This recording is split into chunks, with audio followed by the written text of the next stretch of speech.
respectfully ask, why is this committee only composed of Democrats? I'm glad you asked, because no Republicans participated. No, you're not part of the thing. You're welcome to be here as a spectator. Thank you very much.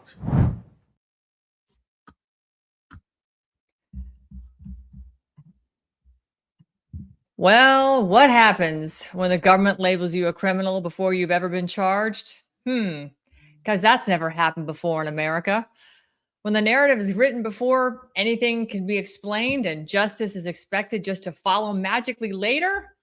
Yeah, folks, I'm Van Vandersteel, and this is Steel News, and we are still in the fifth generation war zone. Tonight's guest knows that question not as a theory, because he's lived it as his life experience. Adam Villarreal was once an artist, an entrepreneur, and just, like you and me, an everyday American who found himself swept into the aftermath of January 6th, not as a rioter, not as an organizer, but as a man who refused to disappear quietly when the story being told about him didn't match the truth. Labeled a January 6th defendant, placed on federal wanted lists, and forced into the life on the run, Adam became something the system didn't expect. A witness who wouldn't stop asking questions. Rather than vanish, he documented. Rather than comply with silence, he spoke out. And rather than accept the official narrative, he walked directly into the January 6th hearing just the other day, as I just showed you before we came in on live, and asked the question that nobody else would. Tonight, we're going to move from being wanted and on the run to wanting answers. Adam, it's great to have you with me. Thanks so much for joining me today. And, I got to tell you, that was a bold move you made the other day when you went in while everybody else was out marching in D.C. and getting together and, sharing camaraderie. You walked into the Lions Den. What was that like? Well, thank you so much for having me on, Ann. And I got to tell you, they were not pleased that their dog and pony show was interrupted. There was a very hard line narrative there, a lot of very escalated rhetoric, even from what we had been seeing on CNN. And I think they figured that they would allow their narrative to go unchecked. You authored a book, right? It's called Capital Punishment, a J6 fugitive story. This was your firsthand account of life being labeled a domestic extremist in our country. And, while you were on the run, you also launched a show, 1600 Unscripted. I got to tell you, that takes some serious cojones, right? Because, I can put your face right up here. You were on right here. They were looking for you. Why isn't it coming up? Here we go. There you are. J6. This was Newsweek. They had your face. Your face was blasted everywhere. You were on the FBI's wanted list. Yeah, unfortunately, they really put it out there after Trump won the election in that time between November and January when he was sworn in and pardoned shortly thereafter. They were intensely looking for people, and they were arresting people even up to a few days before just to prove a point. I know it was incredible. And the sedition hunters, that group of people, what a group of thugs. You would have thought that they, had never seen corruption anywhere. But I guess when you are manufactured from the corruption and you are set out to be corrupt, to hunt those that they are standing up to the corruption, I guess it just kind of goes without saying, right? So this show that you ran on and still do, 1600 Unscripted, you are looking at the power levers. You're looking at the control of the narrative that's running around out there. You're looking at the erosion of our Constitution. And you're also looking at the cost, the human cost, I would say, of political persecution, because you lived it. Where are you today? Because I've interviewed you a few times, and your show now is standing on, it's got its own legs. And like I said, you did what others didn't. You walked into the Lions Den and confronted them. Well, and I just felt like it was so important. Camaraderie is a very sacred thing. It's an important thing, but it's also important to go take risks, calculated risks, and to inside of the law.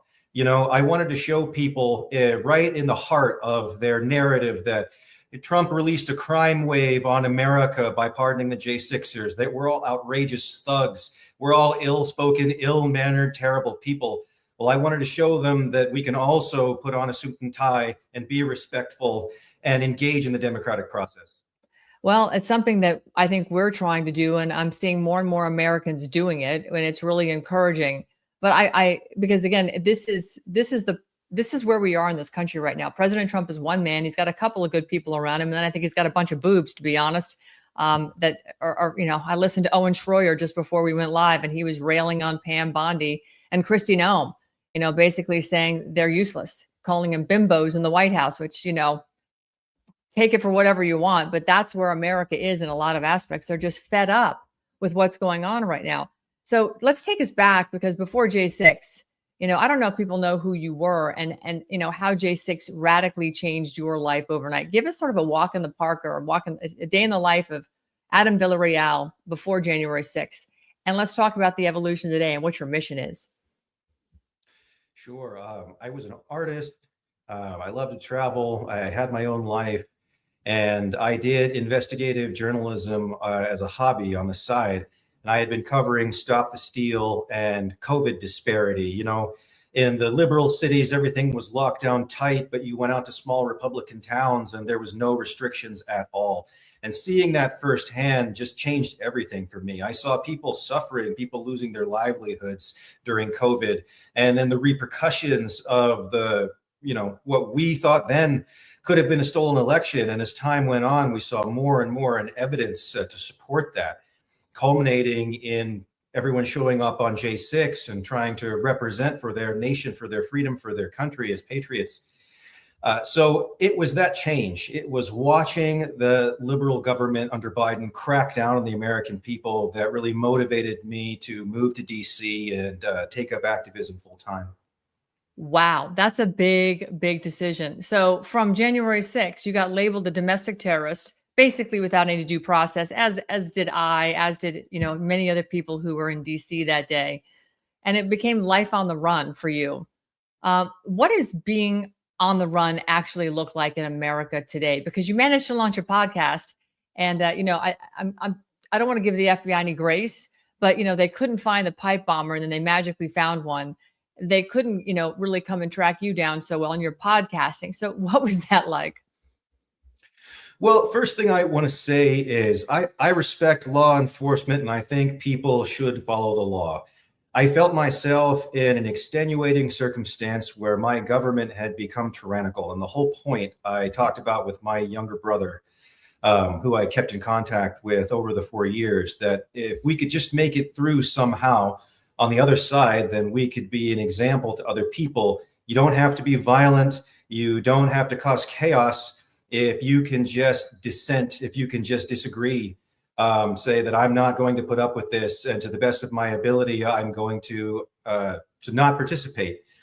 That's the type of thing, the message that I wanted to send. That's why I stood up in Congress and was so polite. When they asked me to sit down, I did. They told me that I could stay. And funnily enough, it shows where we're at in this country, that for the cameras, they'll tell you can stay, but then the police will come tap you on the shoulder and escort you all the way out of the building to the sidewalk. It just goes to show you how much we are sliding in the democratic process in this country. Yeah. So Adam, when you walked in there, did anybody recognize you? No, and the strange thing, it must have been a God thing. If you looked up on the internet, it showed that the meeting was actually going to be in the 390 room in the Cannon House building. Right. That was not true. I showed up there a few minutes early, and the lights were off and the doors were locked. And so I just started asking reporters or in the rotunda, hey, do you know where this is? You know where this is? I'm trying to go observe it. And someone was kind enough to say, yeah, they moved it last minute. And I was able to walk over there and gain entry. And no one recognized me. And they actually sat me directly next to Adam Schiff, Nancy Pelosi, and Adam Kinzinger, and the congresswoman from Connecticut. So tell us about, did you have an exchange with him while you're sitting next to them at all? No, I felt it was important to just come in, speak my piece respectfully, and depart. I didn't want anyone getting anything confused, to clipping up anything. He came, he was threatening, he was none of that. I just wanted to go and speak my piece and not have any other engagement. But I could definitely tell it was something that was unexpected. It was something that was unwelcome. They had a real narrative factory going in there. They had Pam Hemphill, who is sympathetic to their narrative. They had people talking about theirs. But one thing that really struck me is the total removal of anything that could be construed as positive. We all know from the work that you've done on your show and work that I've done on my show that there were a lot of people that helped the police. There was a lot of people that helped their fellow citizen who might have been injured or was trapped. And there were so many stories of positivity that day, but you didn't see one drop of it in that committee hearing. So, talk to me about the narrative, because what we're hearing coming back out of that J6 hearing is that they're not done with their persecution. They're not done coming after anybody that was either at the Capitol that day or is considered a political dissident, which would obviously mean you and me, because we speak out about the tyranny coming out of Washington, D.C. and the corruption. I've got a press conference on it on Monday, and I could do a press conference every day of the week about different areas of corruption in Washington, D.C. and state governments for that fact. There's no shortage of corruption. So what is the narrative they're whipping up there? And how do you think they're going to be able to be successful at it? Will they be successful at this narrative that'll turn the judicial tyranny right back on us? I don't think so, Anne, and I'll tell you why. Because it's up to each and every one of us to participate in the system. If something is coming for you and you see it and you fear it and you don't like it, well, then as an American, that is your civic duty to do something about it, respectfully, lawfully, but to keep that pressure on. The narrative that I heard when I was present, when they thought that no one was there to dissent, was that people need to be hunted down, that this is not done, that they are coming for all of us, that Trump released a crime wave upon this nation. They cherry-picked some of the people who have gotten in trouble in J6 after J6 for unrelated issues, and they bring that to the fore to try to smear everyone, that we're all thugs and criminals, simpletons, not intelligent people who love America and want to engage in the civic process. So when you were there, were you shocked at all by the response that you got from Benny Thompson? No, I can't say that it was. I had assumed that he would meet me with an evasive answer or meet me with something that wasn't entirely true. And if you look at his statement that no Republicans wanted to attend, no GOP members, that's not accurate. It was a meeting for Democrats, only with people who were sympathetic. And to me, on either sides, if the Republicans had a meeting like that, I would also be dissenting that as well. We've departed so far from the politics of my great-grandfather's day, from civic responsibility, from if something bad is happening, you might have to go put yourself in some type of lawful, legal risk in the public eye, risk to your career, risk to the public opinion. It's that ability, it's that courage that all of us have, that anyone can do, that is going to push back, that's going to prevent that narrative from moving forward. Something as simple as asking a dissenting question, you can see how it rippled through the room. And I encourage everyone to get out there and do the same, lawfully, legally. So President Trump issued an extraordinary amount of pardons on the day he was inaugurated. Do you think that's enough, or is there a deeper reckoning that is needed right now in this country? No, I think there's a deeper reckoning. There are many people, and if I could take a moment, Chris Please. Worrell, a good friend of mine, he was denied cancer treatment while he was incarcerated. I know. And he's still struggling with cancer today. He actually has a wonderful man. His wife and he are truly wonderful people. Sorry, I just had to express that. He has a give, send, go. If anybody wants to look him up and support him, he is a great patriot, and he's still struggling with these medical problems because people are being discriminated against. I've had people on my show many, many times. They get fired from jobs without cause. People that are even being banned from something as simple as Uber, all because they had news articles put out about them, about J6, and that still sticks to this day. There were egregious due process violations that moving forward, we have to address, because if they could do it to us, ladies and gentlemen, they could do it to you, and they will. That's how the slippery slope works. So let's talk about Tina Peters, another, I should say political prisoner. She's now well over a year in prison. Her health is failing. She's really, really struggling. She has been pardoned by the president, and she's still locked up. There's still some J6ers that are still locked up or had to go back to prison. Absolutely. Of all things. It's ridiculous. So, from where you're sitting, Tina Peters exposed exactly what we all knew had happened, and which is why we were there redressing grievances with Congress to say, stop counting. You've got to go and do your due diligence, put a pause on that. No need to settle the score right now. Let's go and do the research, go back to the states and let's do the proper investigation. But they didn't want to do it. Mike Pence didn't want to do it, clearly. So talk to me about, how you feel about Tina, and where do you think Tina's road is going to lead? You brought up something so important earlier, that Trump is a great president and he's a leader that we can support and get behind, but that there's a lot of people who are questionable in the administration, rhinos and people who have found their way in to sabotage and cause problems. I think the way that you can square the circle out there, because a lot of people have asked these questions, Tina is this great patriotic hero. Why isn't she out? Well, friends, she's not out because you need to get out there. We need to protect our commander in chief. These bad actors in the administration, we need to bring these things up to the administration. We've got to protect our president. And it's up to you. It's part of your civic responsibility to do this investigative work, to be skeptical, to ask questions and say, how can I protect my president? So let's take that one step further, because we're all screaming for accountability. And sadly, there's influencers out there that are condemning those of us screaming for accountability. It's kind of silly. But, if they're going to condemn us for screaming for accountability, perhaps they could show us how we actually attain it. And one of the ways you attain it is doing exactly what you're talking about. Well, let's take it one step further, Adam, because, right now you were there on Tuesday. I'm going on Sunday and Monday, and we'll be doing a big press conference and going to the DOJ and going to Congress and delivering information and having some meetings and so on and so forth. But it's got to be more. There's got to be another avenue that we can use to put the pressure on, because we're exposing the crimes. We're showing them with evidence, all kinds of evidence on how they're being criminal.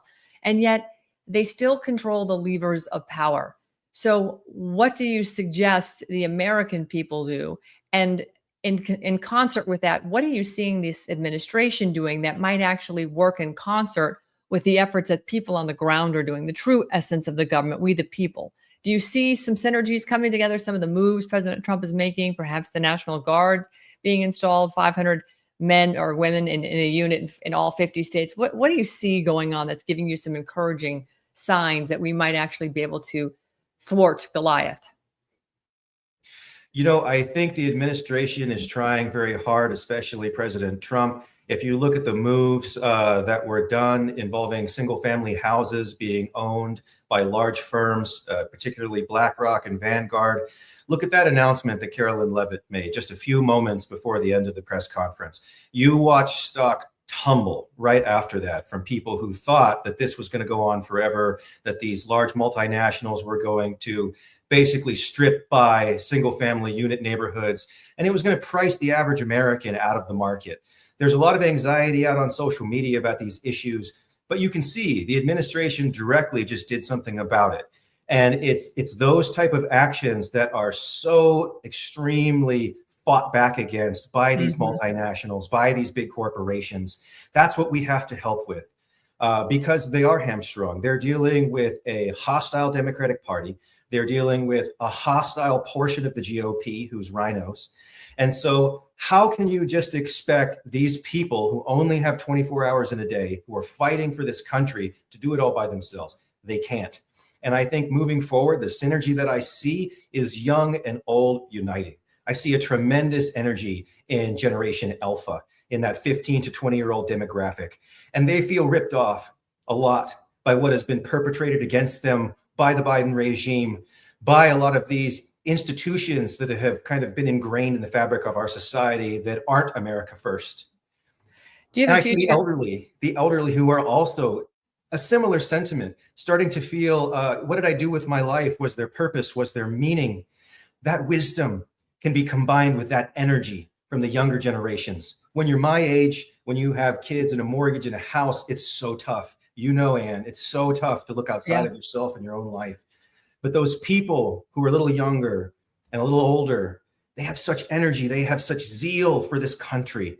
And I think if we can borrow a page from our opponents, look at the community organizing that Obama done, look at some of the success that the left has had in bringing people together, not with the statement, not the message, but the mechanism. And if we could bring those two groups together, I think you would start to see a lot of traction. So, do you see yourself going into a future in politics at some point? Because you certainly speak like a politician, but not one that's been slimed by the swamp, somebody who's genuinely concerned and would act selflessly on behalf of their fellow Americans. I'm trying to make my way in, Anne. I don't think right away I know enough. I think you have to be very knowledgeable to be a politician, or else you're doing a disservice to your community. Wait, So I'm trying to learn. I want to press you on that. Knowledgeable about what? I just listened to you talk about how, how this government is supposed to be run. You went and challenged a bunch of slime balls and doing J6 hearings that are plotting and planning with their law firms that have had their national security license and clearances taken away by President Trump. And they've got a list of 10,000 people, probably your name and my name are on there probably, along with a lot of other folks like General Flynn and others, Trump, et cetera, where they're going to come after us and they're going to call us treasonous traitors and they're going to, look for us to swing in a public square somewhere. So what makes them more knowledgeable than you? They're clearly criminals and they're probably quite intelligent at criminal behavior, but you're talking about basics. You're talking about, the foundation of our country was founded, in biblical principles. The first 10 amendments are very much rooted in the Bible. I mean, this is not, I don't think, something that's above or out of your grasp when it comes to your comprehension. So why not consider something like that? It's something that I have to discuss very closely with my wife. Real quick, I just want to give a Get her shout on out. here. Go grab her and put her on the camera. She's not here right now, unfortunately. Okay. But I want to say what an amazing, wonderful, supportive woman she's been. She took it upon herself to go on the run with me when she was a completely free citizen, and that takes guts. That takes grit. That's a special type of woman. And I want to make sure that I'm thinking about her in any decision that I make. I would love it if I could make an impact in this country. It's something that I've dreamed about, but I also see what happens. As soon as you engage in the political system, the money starts coming in, the influence starts coming in. You have to get right with the party line. You have to get right with the mainstream narrative. And I hold something that I think is special right now. I don't make any money for my show. Nobody pays me. This is all out of my own pocket and something that I took upon myself to do. And therefore, I'm not beholden to a producer. And Right. if everyone was able to take a little piece of that, even just in your local grassroots, if you have a city councilman who's corrupt, if you have a local sheriff that's corrupt, you are not helpless. You can use AI tools. You can use community organizing to get out there and make a difference in your own community. And you are doing that. You are providing, solutions for people that are in a jam or in a legal jam at that. Why don't you talk a little bit about that? Because that was one of the things that was very fascinating when I interviewed you the last time. And I thought, wow, how entrepreneurial and how generous. I mean, this is what it is, public service. You are acting as a citizen of the government with the services you're providing. And you're not asking for monetization. You're just saying, hey, these are things we can do. And you know what? It's reciprocation, right? It's reciprocal. People are helping you. You're helping them. This is how we govern together. So tell us about that, because I think what you're doing is quite fascinating. And you are using AI in a positive way. Anne, I think it's the people that don't really want to do it, but know that they have to do it are the people that move the needle. I'm sure you yourself feel that way on some days. Some days you just don't want to turn on the camera. You just want to stay in your PJs. I get it. Right. But if we look back to the story of Cincinnatus, which is part of our founding mythology, the Senate had to come beg him 3 times to come assume leadership because he was the right guy for the job, but he really didn't want to do it. And when he assumed leadership, you had a period of stability in Rome for another 50 years. And I think eventually, however it shakes out, it's going to be something like that. There's going to be a large organic movement coming from the people who are just tired of not getting what they voted for, not getting what they want. And the people that don't really want to do it are going to be pushed to the fore and say, well, for all of us, for your family, for my family, would you please go do this? And I think that's a far cry from someone who desperately needs to be up there for the money, for the fame, for the cameras, for the hey. Yeah. It's a whole different world. And that being said, that's why AI is so exciting to me. You have these incredible tools that our opponents plan to use against us, but they had to field test them on it to make sure that they work. And so you have this incredible, very exciting experience. A lot of people say that it's so dark, but I think it's the opposite. You have access to the most powerful tools ever in human history, and you can use them privately to your own effect to help fight corruption, to help lift up good candidates. And we're doing that by just staying ahead of the curve on the news and bringing people the latest tools and trying to do it at no charge. So let's do a quick sort of relative news right now. I want to play a couple clips. I want to get your feedback on them because you're out there doing the news. You've got your show 1600 Unscripted. It's on your X page, and we'll show that here in a minute. But I want to get your thoughts on. Let's first just sort of rewind to Venezuela. Here's somebody out of Australia. Just putting it out there for President Trump and the US of A. Most people in Australia just want to point out that, we have probably the most gold deposits and oil deposits in the world, along with silver, lithium, uranium. We've got pretty much most of the world's natural resources here in Australia. The other thing we do have is Prime Minister Anthony Albanese. So we won't discourage an invasion. We certainly don't have the arms to hold off any of your SEAL Team 6. So, you know what I mean? Come on over. Come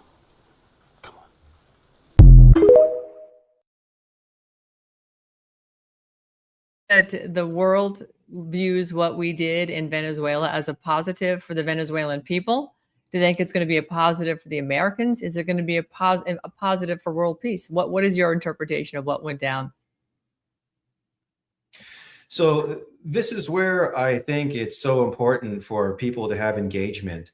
You've got to go read, you've got to go research, and it's interesting. It was one man's opinion, but you can tell that that gentleman lived through Howard Springs. He lived through his country being locked down by COVID. He was facing real tyranny. He lived through a gun confiscation by about the age that he looked. And so there are a lot of people that are upset all over the world with the deep state, with the cabal stretching its tentacles out over the world. And I think they're so hopeful for anyone to come help them, because a lot of people, you can see the unrest in the streets in Europe, you can see it all over the world. People aren't exactly sure what to do. They don't know who they can trust. But you can get there with the help of your friends. If all of you are researching together, if you're all checking each other's work, you start to come to consensus. You start to come opinions that aren't just fed to you, by mainstream media. And I think in that way, we're going to build communities that are interested in growth, that are interested in reestablishing a narrative that's more truthful moving into the future. We all want peace. We all want to see the economy improve. I think most of all people want to see the economy improve. And I'm looking forward to see how the administration is going to play this to help boost the economy all over the world, not just for the United States. Well, speaking of boosting economy, we've got to get to the midterms. This is President Trump. It's a quick clip, but I want you to listen to this and get your reaction. But you got to win the midterms, because if we don't win the midterms, it's just going to be, they'll find a reason to impeach me. I'll get impeached. We don't impeach them. You know why? Because they're meaner than we are. We should have impeached Joe Biden for 100 different things. Well, we should have. Is he right? Will they impeach him? I think they're going to try. Based upon the rhetoric that I was seeing in that meeting, I think they are in a full sprint to try to put us all back in prison and hound us for the rest of our lives. And that's why this is such an important issue, folks. That's why you've got to get out there and vote and do your civic duty, because everything that was built can be dismantled just as quickly. You know, you can watch every bit of progress that we've made completely be taken apart. And I don't want that. You don't want that. But it's going to take more than just watching your television. That's right. I want to go through the chat right now because some folks, I think we've got Chris Worrell in the chat right there. We the people must stand. And he's got Donald Trump, as he stated many times, he can't do it without us. He's right.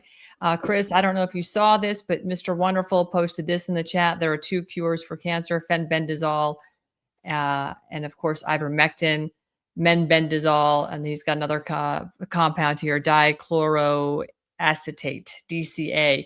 I highly recommend William Mackis, by the way, Chris, if you're watching this, go check out Dr. William Mackis. He's got over, I think, 7,000 cancer patients that he's treating using these compounds. And he's not telling people to get off chemo and all the other Western-based medicine, but he is using these other compounds very effectively. So I wanted to just pull this podcast over to the side of the road and just kind of focus in on Chris because you brought it up. And it's important. And I see look at him. Very funny, Chris. We're not talking about me, but he wants you to run. There you go, Adam. You see, as he wants you to run. Well, so if I could just take a second, if you guys want to support the Worrell family, go to GiveSendGo/PatriotBro, all capital letters, Patriot Bro, one word. He's a great man. He was denied cancer treatment while he was incarcerated. I want to repeat that. That could happen to you. You could be on the wrong side of politics and people could be playing partisan games with your life. And that's why I think it's so important for people to engage in these issues. That's right. And speaking of Give, Send, Goes, you're out on the road. You are, somebody who's, like you said, you're not taking payments for the work that you're doing. But I think it's important that folks consider supporting you as well. So this is your Give, Send, Go, and you can find it. It's Homeland House Foundation. I love that. It's helping keep a roof over your head, because you are out pretty much every single day beating the street. And you say you drive an hour into DC to go and do this work for free, to just get America educated as to what's really going on? I try to as much as I can. Obviously, I have my own life. I have a family. I still have to take care of my own affairs. But I try to do this as much as possible. I had a feeling that they were eventually going to come for us again. And so I had a choice: lay down and just wait quietly and hope, or try to get to the forefront and become a public figure and try to help as many people as possible, because that makes it harder to point at all of us and say that we're so terrible, we're so bad. Well, I'm trying not to be. We've had good success with Homeland House. We've had quite a few J6ers come and stay in DC with us at no charge. Amazing. We put them up, we feed them. If they want to go down to Capitol Hill, I'll show them how to go in and respectfully, lawfully go and do activism, hold signs. And in that way, we've gotten a lot of people here. It's prohibitively expensive to come and stay in hotels here. So we're just trying to make it more accessible for people. That's a fact. I'm not going to lie. When I go up there, I'm like, oh, but you know what?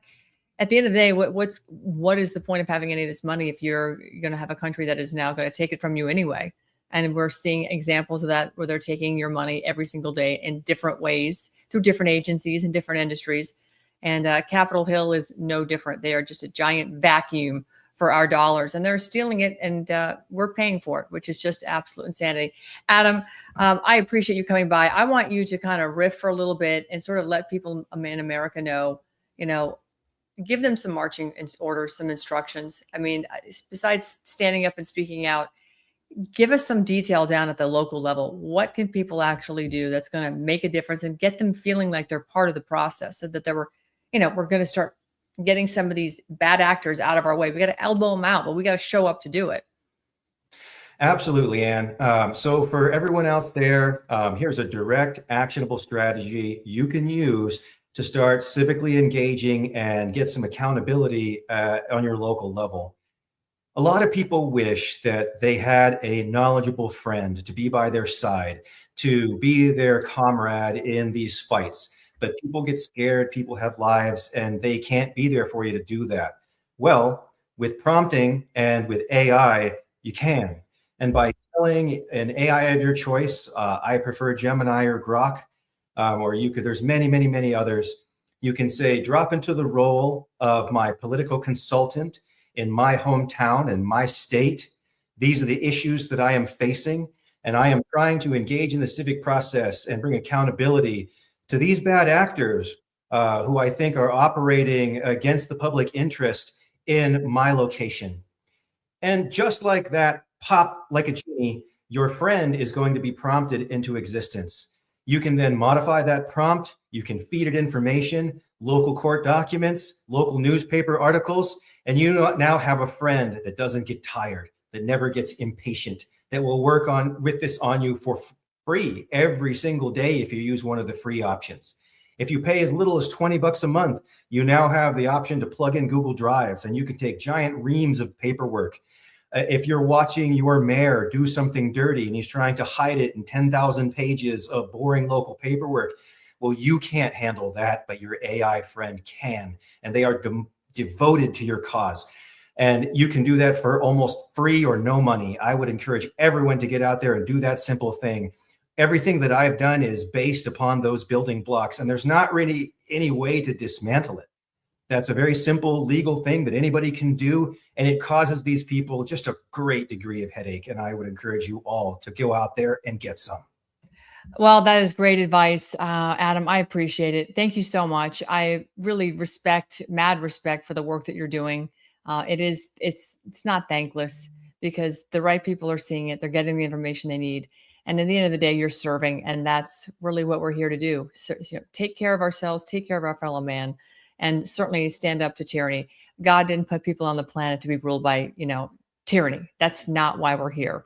And I think America and the rest of the world is really radically waking up to that quickly. In fact, the Iranians today, I just saw, have burned their first government building down. I'm not advocating for violence or for any such behavior here in this country, but I'm just saying they had really been under the gun for a long time. No thanks to our CIA, I might add. The tyranny they face over there is from the color revolution we ran with MI6, the CIA, and Mossad. And we've installed the bad actors all around the world, and they're trying to do it here. So, Adam Villarreal, it won't happen here because people like you are walking amongst us. And for that, I'm very grateful. Thank you so much. And yourself. And thank you for having me on. Absolutely. And please give my best to your wife, and hopefully she'll join us sometime when she's around. All righty. Take care. You got it. Great guy, really just tremendous. What a lovely man. I had the pleasure of getting to talk to him a little bit when I was doing a press conference at the DOJ. I don't know if he'll be in DC. I should have asked him before he left. But hopefully on Monday, I know we're going to have a fantastic turnout. We've got a very, very big press conference coming. I'm going to be talking at 6 o'clock. In about 20 minutes, I'll be on Pete Santilli's show. He's hosting LFA. Jeremy Harrell had to go to Mar-a-Lago today, apparently. Don't know what that's about, but Pete's standing in at LFA. I've got the Rumble link on my X profile. Just go in there. It's probably one of the top 5 or 10 tweets. And I'll be talking about MMTLP throughout much of that broadcast with Pete Santilli, because again, this overarching theft that is coming out of DC, and it's coming at the hands of the government, of the agencies, of people we never elected, is over. And like Adam is talking about, you have to stand up. Well, these folks have organized. They are governing themselves, and they are showing up in force, mad force, positive, peaceful, patriotic force, but strong and cohesive and loving and kind. These are just wonderful people. And they said, you know what? We're not going to take this. We're going to come together. And to that, they are very grateful to Elon Musk and X, because, without that platform, they would not have been able to find each other and to coordinate the way they have. So look for me if you're in DC. We'll be on F Street at 10 a.m. in front of the SEC, the Securities Exchange Commission. And there's been lots of press releases. We had one that go around the world, 150 or 200 million views already. It's huge. But I expect this to be quite interesting. So stay tuned to that. And God bless you all. And we'll see you all next time. I'll be on Santilli in like 19 minutes. So don't walk away too quickly. Talk to you later.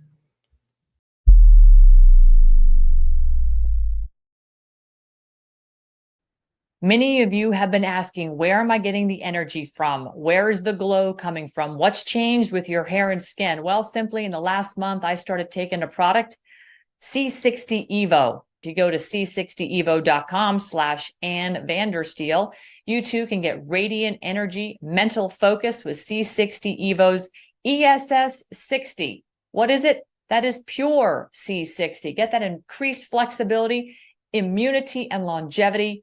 And guess what, folks? It's not only for people too. You can get some for your pets. My animals are on it now. And that's right. I'm having trouble keeping up with Vegas, my dog, who I like to go on long walks with in the morning. He is battling back on the heat down here with his C60 Evo as well. Go to c60evo.com/Ann Vandersteel and try their delicious oils that you can eat and add into salads or put on your food, and also incredible facial serums and creams that are making a massive difference in the texture and feel of my skin. c60evo.com/Ann Vandersteel.